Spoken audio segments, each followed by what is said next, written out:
Merry Christmas. আরে না না, আপনাদের বলিনি। আমি তো জানি ক্রিসমাস চলে গেছে। আমি বলছি মেরি ক্রিসমাস মুভিটার কথা। Hello friends, welcome to my channel. তো আজকে আমরা ডিসকাস করব নতুন হিন্দি মুভি মেরি ক্রিসমাস নিয়ে। তো শ্রীরাম রাঘওয়ান এমন একজন ডিরেক্টর যে এর আগে এরকম জোনে, যেটা ক্রাইম থ্রিলার বলতে পারেন, তো সেই রকম জোনে সিনেমা করেছে, যার নাম আন্ধাধুন, জনি গাদ্দার, ইভেন বাদলাপুরও খুব ভালো একটা সিনেমা। তো তার কাছ থেকে যখন আন্ধাধুনের মতো একটা কাজ বেরিয়েছে, তো আমাদের এক্সপেকটেশনটাও একটা স্কাই স্ক্র্যাপিং হয়ে যায়, আকাশ ছোঁয়া, যে খুব ভালো একটা কিছু পাবো। তো আলটিমেটলি মেরি ক্রিসমাসের ট্রেলারটা দেখার পর একটা এক্সপেকটেশন তো ছিলই। তো সেটা কি আন্ধাধুনকে ম্যাচ করতে পারলো? তো যদি এক কথায় বলি, আন্ধাধুন একবারই হয়, বারবার হয় না, সেটা রিপিট হয় না। কিন্তু তার জন্য কি আমি মেরি ক্রিসমাসকে খারাপ বলবো? একদমই নয়। মেরি ক্রিসমাস হয়তো আন্ধাধুনকে ব্যাচ করতে পারেনি, বাট এটা একটা খারাপ সিনেমাও নয়। তো মেরি ক্রিসমাসের গল্পটা একটু একটু ছোট করে যদি বলি, একটু, তো ক্রিসমাস ইভেন্টে ক্যাটরিনা কাইফ এবং বিজয় সেতুপতি যারা লিড রোলে আছে, তাদের দুজনের আর কি স্ট্রেঞ্জার দুজন। তো তাদের সামহাও কোনোভাবে কোইন্সিডেন্টলি আলাপ হয় একটা মাল্টিপ্লেক্সে। তারা সিনেমা দেখতে যায়, ক্যাটরিনা কাইফ তার মেয়েকে নিয়ে এবং বিজয় সেতুপতি। তো সেখানে কোইন্সিডেন্টলি কোনোভাবে আলাপ হয়। তো তারপরে কথাবার্তা কোনোভাবে বলতে বলতে ক্যাটরিনা কাইফ আর বিজয় সেতুপতি মিট করে এবং তাদের বাড়িতে যায়। এবার ক্রিসমাস ইভেন্টে যেমন আর কি ঘোরাফেরা এরকম হয়, এবার হতে হতে ফার্স্ট হাফে এরকমই চলে। তো তারপরে সামহাউ যখন বাড়ি ফেরে, তারা দেখে যে ক্যাটরিনা কাইফের হাজব্যান্ড মার্ডার হয়ে ঘরে পড়ে আছে।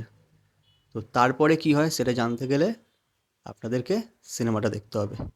তো এটা একটা ফ্রেঞ্চ নোভেল থেকে ইন্সপায়ার্ড, যেটা আমি দেখলাম সেটা হচ্ছে লি মন্টে চার্জ। এবং আমি জানি না এর ওপর কোনো সিনেমা বেস্ট আছে কিনা, বাট এটা ইন্ডিয়ান ঘরানার ওপর না অনেকটা করেনি। এটা একটা কী বলবো, মানে ইন্ডিয়ান এলিমেন্ট আমার যা মনে হয়েছে এটা খুব কমই হয়তো দেখা গেছে, বাট দেখতে হয়তো খারাপ লাগেনি। যদি আমি পারফরমেন্সের দিকে কথা বলি, তাহলে বলতেই হবে বিজয় সেতুপতি অ্যান্ড ক্যাটরিনা কাইফ দুজনই একটা খুব ভালো পারফরমেন্স এখানে দিয়েছে। বিজয় সেতুপতি অলওয়েজ একটা ভালো অ্যাক্টার তো ছিলেনই, মানে সেটা তো কোনো ডাউট নেই। ইভেন ক্যাটরিনা কাইফকেও এখানে খুব ভালো লেগেছে, তাকে দেখতে ভালো লেগেছে, তার এক্সপ্রেশনও ভালো লেগেছে। আমি ক্যাটরিনা কাইফের এর আগে এত সিনেমা দেখেছি, বাট ক্যাটরিনা কাইফকে এত ভালো অভিনয় করতে না আমি কোনো সিনেমাতে দেখিনি, যেটা এখানে দেখতে পেয়েছি। প্রবলেম একটা আছে, সেটা আমি পরে বলবো, কিন্তু তার অভিনয় মানে যতটা পেরেছে, তার মানে আমি আগে কখনো এত ভালো অভিনয় করতে তাকে দেখিনি। আর বিজয় সেতুপতিও মানে অসম্ভব ভালো একটা অভিনয় করেছে এখানে, দুজনকে ভালো লেগেছিল দেখতে। আর এখানে মানে একটা অলওয়েজ আমরা না এক্সপেক্ট করি যে একটা edge of the seat movement হবে, এজ অফ দ্য সিট মানে থ্রিলার একটা উপভোগ করব।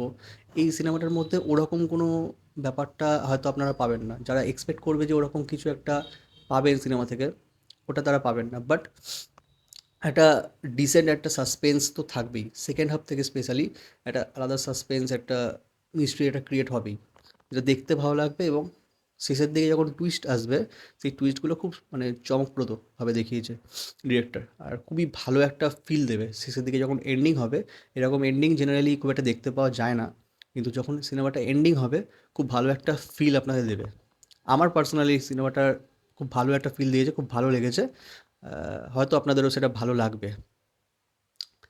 এবার আরেকটা ক্যামিও রোলে কিছু আর্টিস্টকে দেখা গেছে, সেটা হচ্ছে সঞ্জয় কাপুরকে দেখা গেছে, রাধিকা আপ্তেকে দেখা গেছে এবং অশ্বিনীকেও দেখা গেছে।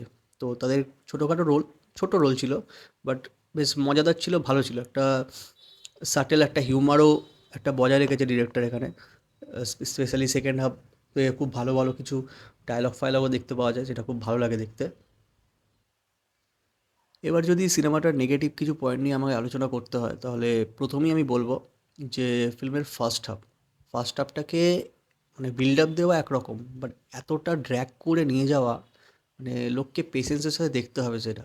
মানে খুবই বোরিং লাগবে, মানে এতটা টাইম নিয়ে মানে এরকম দেখানো, ও নাচছে দুজন মিলে, এ ওর বাড়ি যাচ্ছে, ও আবার এর বাড়ি যাচ্ছে, এ ঘুরছে, এটা এতটা সময় নিয়ে না দেখালেও পারতেন ডিরেক্টর। তো যেটা একটু বোরিংই লাগবে, বাট মেন গল্পটা খোলে হচ্ছে সেকেন্ড হাফ থেকে, যখন ইন্টারভেলের টাইম তখন থেকে। কিন্তু ফার্স্ট হাফটা প্রচণ্ড পরিমাণ একটু বাড়িয়ে চাড়িয়ে ওরকম অতিরিক্ত মানে ড্র্যাগ করেছে। যেটা না দেখালেও পারতো। আর আরেকটা জিনিস না, এটা আমি জানি না অন্য কেউ বলেছে কিনা বা বলবে কিনা, এটা আমার পার্সোনাল ওপিনিয়ন, সেটা হচ্ছে বিজয় সেতুপতি খুব ভালো একজন অভিনেতা। এটা নিয়ে আমি কোনো ডাউট নেই, তার অভিনয় এখানে খুব ভালোই লেগেছে। ইভেন ক্যাটরিনা কাইফও। কিন্তু এদের প্রবলেমটা কি, এরা না প্রপার হিন্দিতে কথা ঠিকঠাক বলতে পারে না। এদের হিন্দি, বিএস সেতুপতি তো হিন্দিতে অত ভালো কথা বলতে পারে না। ইভেন ক্যাটরিনা কাইফ এতগুলো হিন্দি সিনেমা করার পরও তার প্রপার একটা হিন্দি আছে। দীপিকা পাড়ুকোন একটা হিন্দিতে কথা বলতে পারে। জ্যাকলিন ফার্নান্ডেজকে দেখুন, এরা হিন্দিতে কথা বলতে পারে না ভালো মতো। ক্যাটরিনা কাইফের অভিনয় এখানে হয়তো ভালো লেগেছে, তাকে দেখতে ভালো লাগছে, এক্সপ্রেশন ভালো লেগেছে। ইভেন তার বাচ্চা মেয়ের যে রোলটা ছিল, মানে বাচ্চাটা, সেও হয়তো ভালো। কিন্তু ক্যাটরিনা কাইফের প্রবলেমটা হচ্ছে সেও ভালো করে হিন্দিতে কথা বলতে পারে না। তো একটা হিন্দি সিনেমায় যদি হিন্দিতে ডায়ালগ ঠিকমতো না বলতে পারা যায়, তো সেটা খুবই বাজেই লাগে।